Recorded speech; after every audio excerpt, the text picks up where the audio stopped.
you can see hygiene standards and basic SOPs and water quality tests, etc. So very basic standard procedures, with the idea to progressively increase their sales and increase their price level, and ultimately to increase the consumers' trust. So that's what we did. You can see it's very, very small scale, but it's representative of maybe 80% of the market, let's say, or 70% of the market. And the result of this trial that lasted for a bit more than a year, so you can see that's the latest kiosk we opened in Vinlong.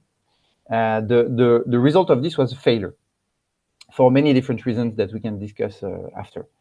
So basically, it took us 12 months to put together a first team, to basically set up a model, to convince these guys to play with us, to try to learn the market and everything. And we totally failed. And we failed, I mean, just at the moment of, we realized we would be failing on this model just when COVID started, basically. So end of 2019, early 2020. And so with the board of investors from France, we sat down and we said, okay, so either we shut down because Vietnam is really a complex market, or we try to pivot and we try something else, and we try a new approach.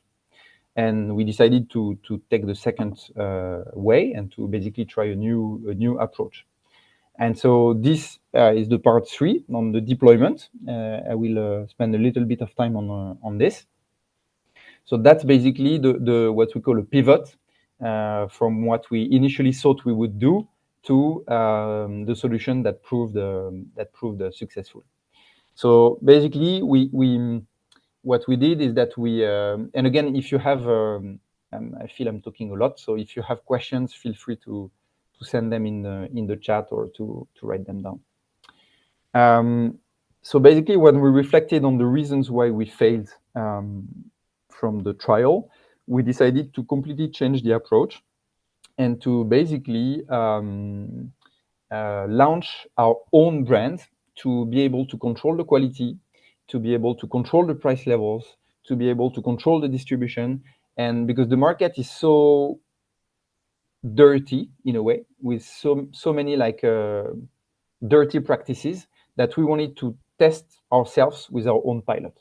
So we decided to create our own brand. We took the same brand name as Cambodia, you can see, OE, but we refreshed the brand identity. We created a new bottle that is more, that is uniquely shaped.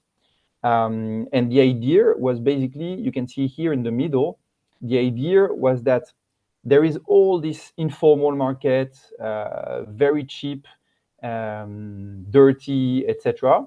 You have all these big brands like La Vie or even Bidrico, but there is no real middle solution in between. And this is really what we tried to launch basically a mid-range brand, to give an option to people who are really like buying the shittiest product, to paying a little bit more, being able to afford a better quality water, but still for a reasonable price. So that's what we engaged in.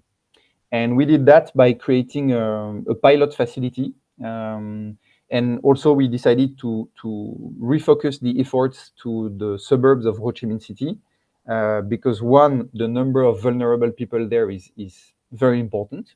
It's not the Mekong Delta, so it's not like rural poverty, it's more urban poverty, but you have a lot of it, especially where we set up the factory. And also, we decided to create this factory to learn basically the business of producing water ourselves and distributing it, etc. So this is what we engaged in for this deployment phase. And this is basically what the company as it still exists today. And so we invested, you can see it's not like industrial scale yet. It's still, let's say, a pilot unit. But we learned a lot from the practices from the local market. So it's RO based, and since then we upgraded a lot of things with inox pipes for the distribution and stuff like this. So we really learned. We hired like a technical director who was coming from the bottling industry. We trained the team. We did manuals. We did SOP just to be able to make sure that the production was of quality. That's pictures of the factory in the beginning, a couple of years back when we opened. It's in Binchan district in the suburbs of Saigon. And again, I mean, coming back to the market, that will be one of the big conclusions you will hear in the end. But this is a picture of I took again. On the left, he was our top sales guy, Vu. And we were in the field together nearly every day, visiting customers, trying to understand what the market practices were, and really like understanding what the market is, understanding what the conditions are, understanding what the competitors are. And at the end, we had to learn the market really fast because players did not wait for us. So we were just entering a very competitive market, and we had to be very good at it in order to make a difference. So this is our first customer, basically. This guy is the first guy who trusted us, say, okay, I'm buying your product and I'm going to distribute it to end users. Again, pictures of the market. You can see here our bottles on the bottom right. And if I look at the shelf of this distributor, you have here Bidrico, which is a middle income brand, and here you have what we're trying to fight against, which are the very cheap brands that you can find everywhere. Just stopping for a second to mention a thing that is really important, and I did not stress it enough.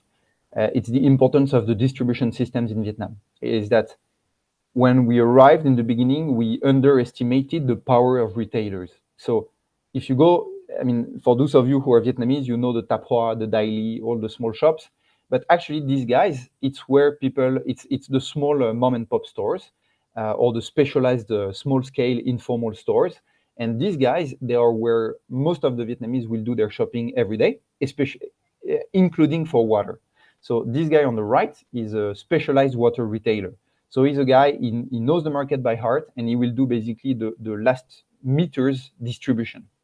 And you have two ways, basically, when you start. Either you understand the rules of the game and you play by them, or you try to go against what the market looks like. So what we decided to do was to play with the market rules. And so we accepted that distributors were having a crucial role in the market because they know the end customers and they are the ones doing the very expensive last meter delivery.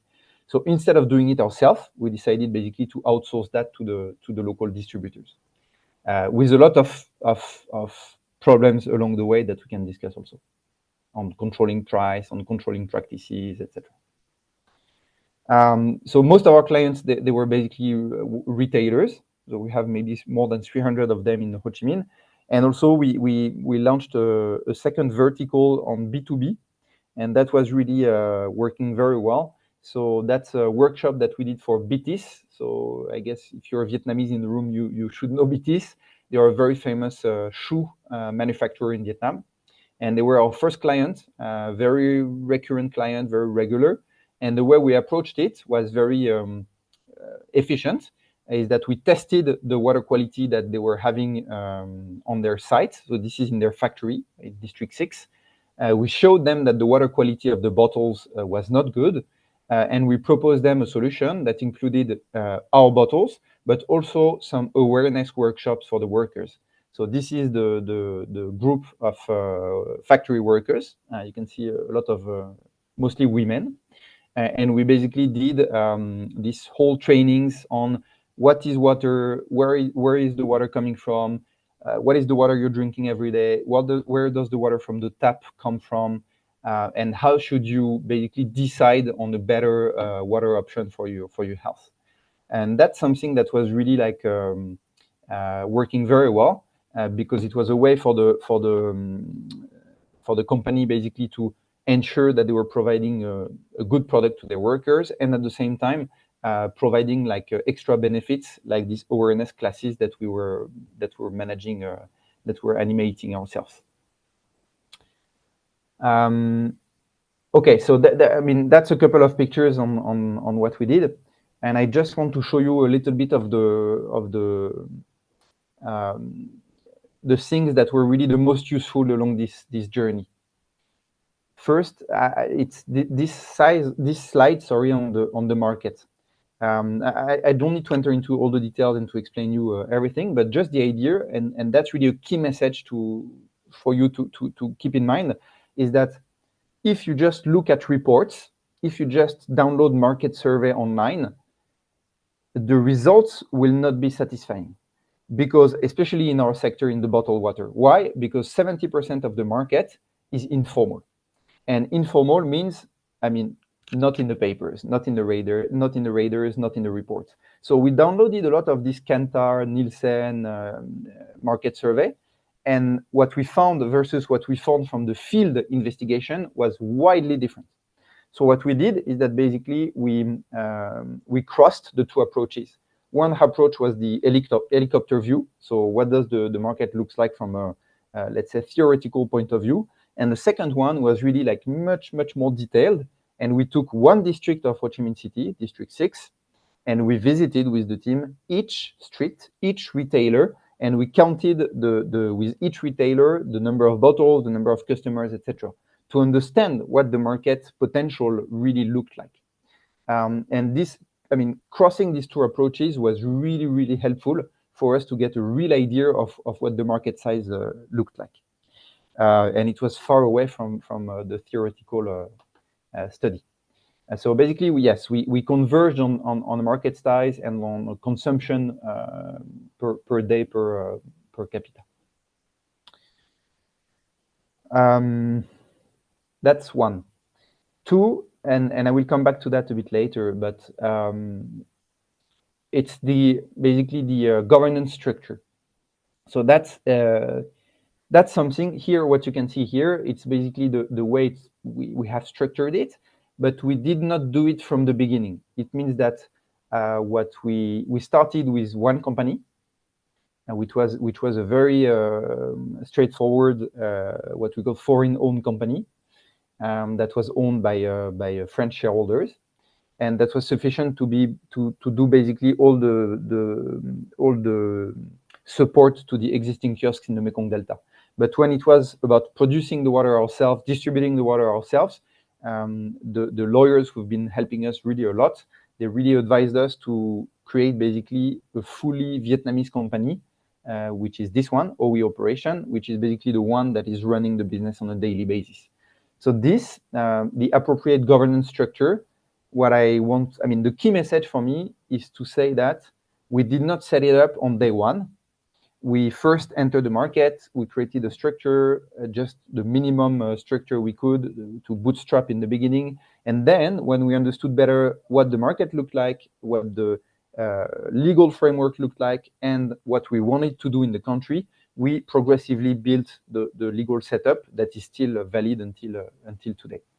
And this, we couldn't have known it from the beginning. So my advice really would be to wait until you know what you want to do, you know what the market looks like before, putting up too rigid a structure. And that's the structure that we use to raise funds in France and to fund the operations. A big part of the journey was obviously like selling the bottles.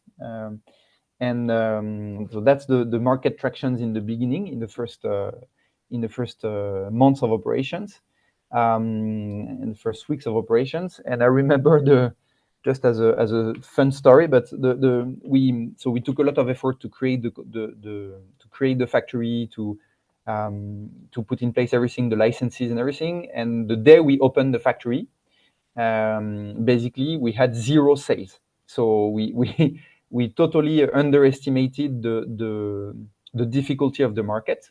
We had a pipeline of clients, but we did not sign any client on the first day of opening of the factory. So we're basically waiting for orders, which was a very stupid mistake.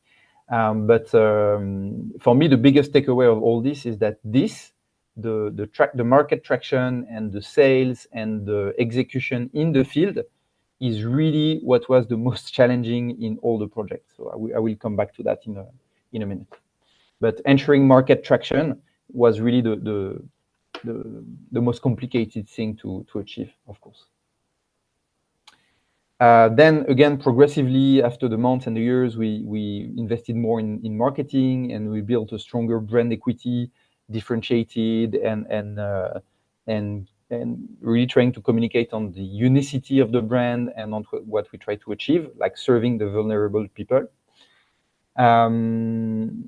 Also, a big thing that we did, and again, we did it very progressively, was basically to implement like the fundamental bricks to manage the business on a daily basis. And so I don't want to enter into too many details, but one of the key elements of this market is the bottles itself, because you need to return it, right? You need to get it back from the client. So you need to have a very precise tracking of how many bottles I gave to that customer, how many bottles I gave to this customer, and then when you deliver another round and you're collecting the empty bottles, you need to do very basic accounting, but you need to do it very well to track where the bottles are. And what we did, which was, I think, very insightful, is that, again, we did not enter into a very rigid SAP system or ERP system from the beginning. But what we did is that we crash tested it on Excel. We built a simple model on Excel that worked. And when we knew it worked, then we deployed it on a software that is Odoo, which I really recommend. We've been testing a lot, but this one proved the best. And then progressively, we managed to digitalize the orders and everything. I go very fast, but if you were interested in one part or another, please flag them. And again, the more we learned, and the more we had to keep in touch with our core market, which were the vulnerable people. So I don't want to enter into the details, but basically we did a lot of market understanding and customers understanding. So we had different profiles based on the income, based on the living conditions, based on the previous brand they were buying and stuff like this. You can see we had like these 4 categories, like poor people, near poor people, low income, and others. And we did a lot of market survey, door to door, etc. I'm almost done with the presentation. Yeah, and last slide for this, and really it's something that is real, is that this team, and especially this guy who is the GM for OE since for the past 4 years, Francis, that has been really of course the key component to all this, and also the main difficulty to stabilize a team that was motivated, that was believing in the mission. That was really like one of the most important points, but also one of the most difficult to stabilize. But that's really thanks to them and their dedication that we have reached the result we have. So basically today the business is delivering 50,000 people every day. We have like hundreds of retailers in Ho Chi Minh City, and a lot of big B2B clients as well. And it's growing very well and progressively. So that's it for the part 3. That was the deployment. And now I just 10 minutes on so what, and a bit the big takeaways. And after I see that there are already some questions, so very happy to jump in. So what? So challenges, learnings, and advice. And after we can discuss. Challenges, of course, I mean, very saturated market. We didn't know it in the beginning. We assumed it would be like Cambodia. Not at all. Very different market. So breaking in a market like this is super hard. I mean, with very little differentiation, a very informal and very aggressive market, it was obviously, and still today, a big challenge, to be honest. Another one, but we can elaborate a bit more. It was aligning diverse stakeholders and diverse shareholders. Sorry, I should have put with shareholders with different visions of what the company should be, different visions of what impact should look like, of what level of impact we should prioritize, and basically to balance the growth and the profitability versus the social impact of the company. So that's very specific to our business, but that was very, very challenging in terms of discussion with the board. Sales team was a nightmare, honestly. It's like recruitment, retention, motivation, execution, performance. We've been struggling a lot, and we've been discussing with many companies, and everybody's struggling a lot. So that was a bit reassuring. But that's something that is very, very normal, maybe especially in Vietnam, I don't know. But yeah, finding motivated sales guys who are like, it's a hard job. They have to be on the motorbike every day. They have to, and that was really one of the big difficulties for us. Again, that's very specific to us, but demonstrating impact in an urban area where basically in Saigon you don't have like slums. You have rich house, poor house, medium house, rich house, poor house, medium house. It's very mixed. So demonstrating impact in that context is very hard. Like, how do you know that you're serving the customers you want to serve? That was very hard. We had to do a lot of field survey. And financing, obviously. So it's a company that has been losing money for years, startup. And so the model was really hybrid, and financing a hybrid model was hard. Sometimes for some funders were not charitable enough, or sometimes were not profitable enough, or sometimes were not scalable enough. So finding the right funders and aligning them in terms of vision and governance was quite challenging. Learnings. Okay, so I guess that you should know by now, but water quality crisis is real. It's hidden. You don't hear about it a lot, but with Frank we discuss it very often. But it is a big issue for Vietnam, and it's going to keep growing. I'm convinced of this. Yes, maybe you've seen that from the presentation, but field, and for us that was the most valuable teacher, like making mistakes, just going through the process and learning by doing. It's very stupid, but it's very true. Vietnam is Vietnam. We entered Vietnam assuming that we're going to do a copy paste from Cambodia. No, not at all. It's like the what applies in neighboring countries does not necessarily apply to Vietnam. That's a very important takeaway also, is that there were a couple of people that were really game changers in terms of accelerating the knowledge of the market, accelerating the license to operate. Frank, you were one of them. Our lawyers was one of them, and identifying these partners fast will help you a lot. Like when you have a couple of key people that can have a local network and everything, it's going to accelerate and fasten the implementation. And again, I mean, at least for us, but sales execution was 80% of the success, maybe. So once we had the strategy in place and everything, it was really about like, okay, how much should we sell? What are the targets? How do we motivate the team? And how do we ensure customer traction, market adoption, and stuff like this? Okay, last one, and after I stop talking.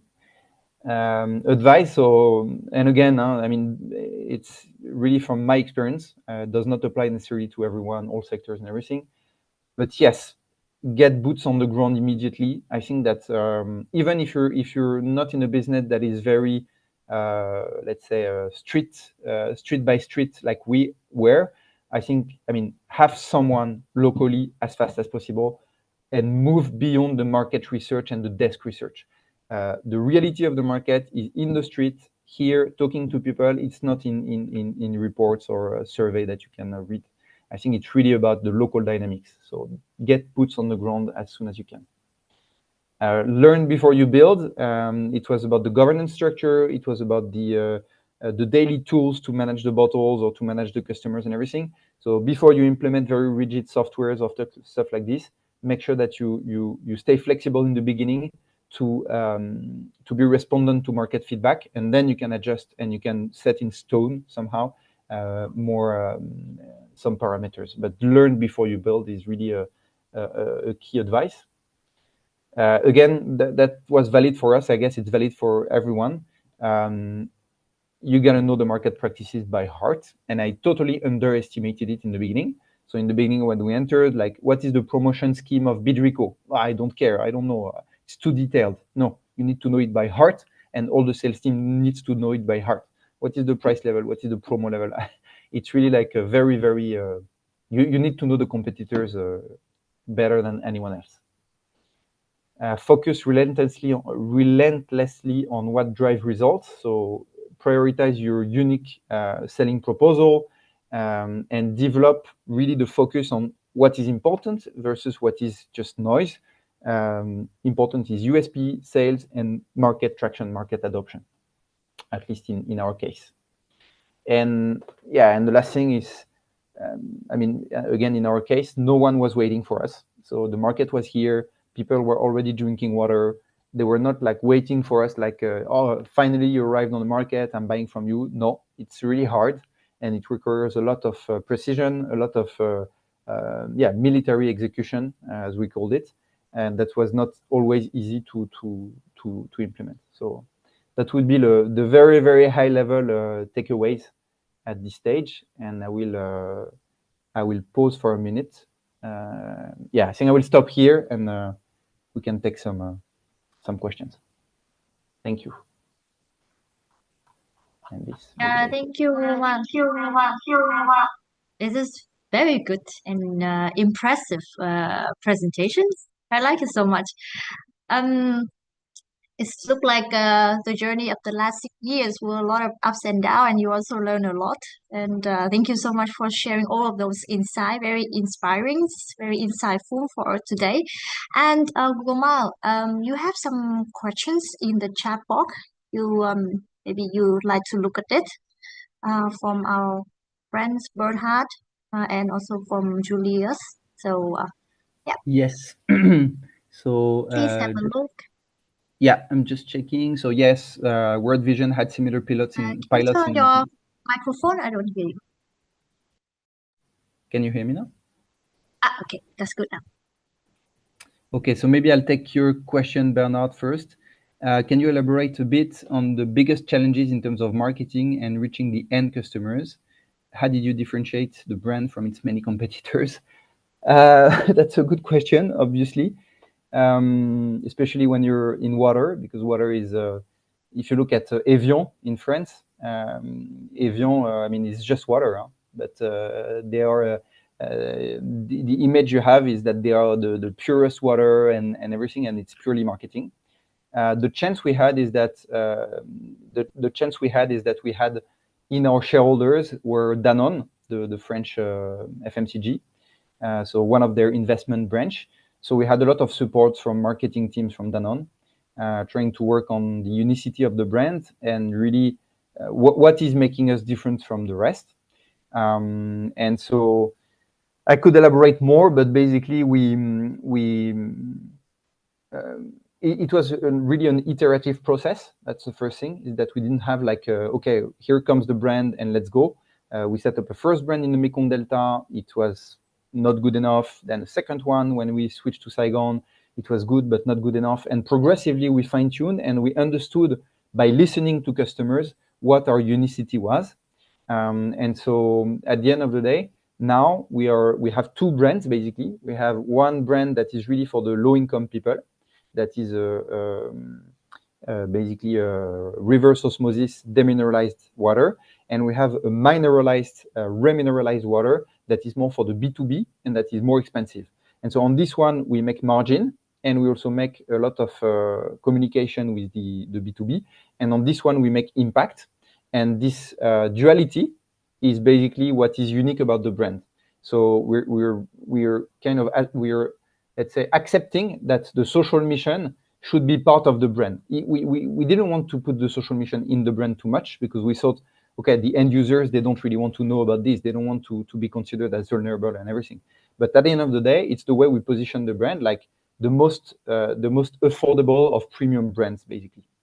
And just one side element is that a big difficulty for us was that if you go through retailers, you don't control prices.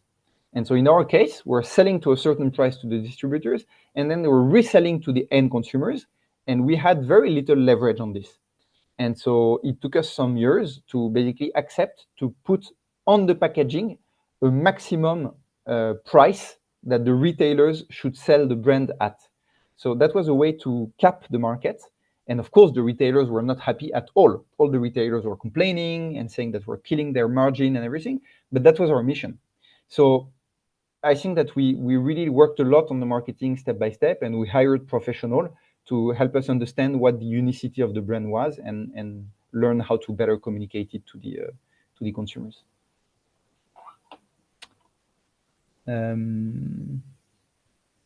What was your strategy to get in touch with local champions? Good question. Intuition in the beginning. So I think intuition and luck, honestly. So I met Frank at the beginning. I had good feeling with Frank, and Frank knew a lot of people, knew the market very well. The lawyer I met I was very lucky. I just found a guy who is still following me until today. And I had the intuition that he was understanding our mission, really understanding why we were doing this. So I think I was quite lucky to find local champions. But these people, this maybe like handful, maybe 5, yeah, I mean, they've been really instrumental. And so there is no real strategy, honestly. It's more like a network, and then, oof, this guy, okay, I really think he can help. That was more this than anything else, frankly. So no real strategy behind, sorry.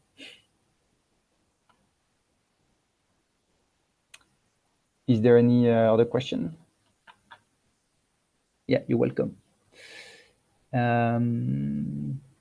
So I come back up. So World Vision, which is a big NGO, also went ahead with similar pilots in the Mekong Delta.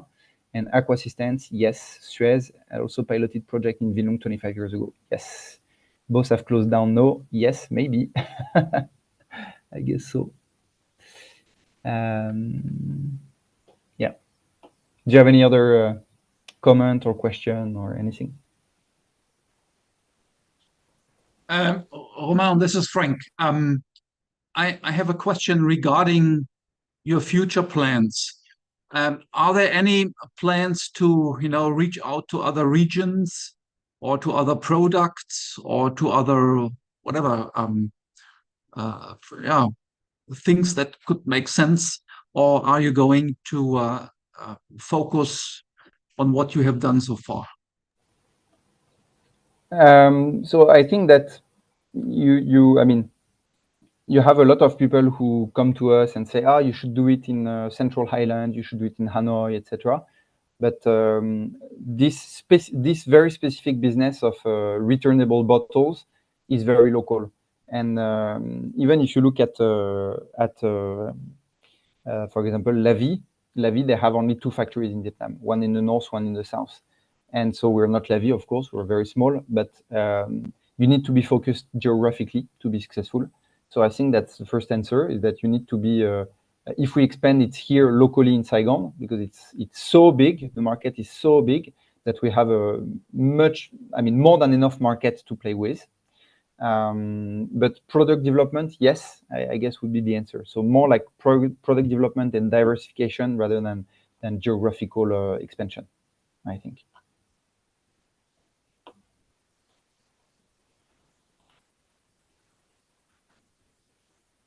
Yeah, Romain, I think that is the questions we have for today. I think that's it.